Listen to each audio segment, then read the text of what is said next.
So the latest trend, and I don't even know if trend is the right word to use in this situation, but the latest thing that's happening in the job market is what's called quiet quitting.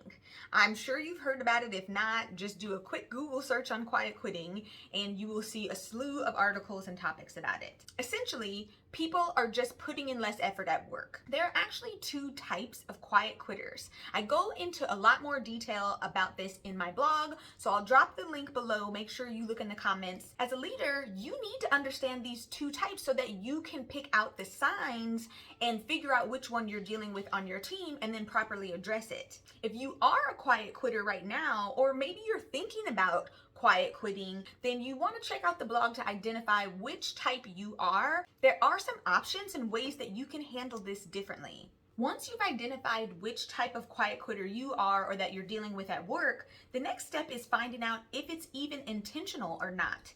The truth about quiet quitting is that some people might be doing it and don't even realize it. Why does this matter? Well, in order to solve the problem effectively, you need to know what the real issue is. You need to treat the disease and not the symptoms. How can you tell if somebody is doing it unintentionally? Someone doing it unintentionally might just be a person who lacks self-awareness, is not receptive to feedback, doesn't have a clear vision. Whereas somebody doing intentionally is more passive aggressive. They don't know how to handle conflict and really struggle with advocating for themselves and figuring out how their strengths add value. You can figure out if it's intentional or unintentional by checking out my blog, Are You Quitting on Yourself? Either way, once you identify the type, once you've identified if it's intentional or not, the real root cause issue that you need to deal with is the emotions. What is the trigger that caused this to happen? Both types of quiet quitters, whether they're doing it intentionally or unintentionally, they have the same problem, and that's struggling with how to manage their emotions.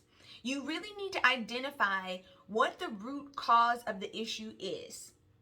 This quiet quitting is just a response. It's just their reaction to some deeper emotion.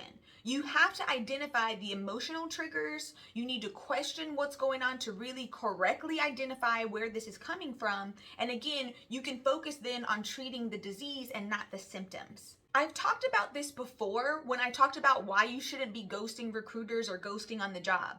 When you're doing this quiet quitting behavior, you are crippling yourself in the future, your future growth, your future potential. What do I mean by that? Okay, so if you're quiet quitting, you're teaching yourself that it's okay not to speak up for yourself, not to use your voice. You're putting yourself deeper into this negative emotion, negative mental health, where you have low confidence and really high self-doubt.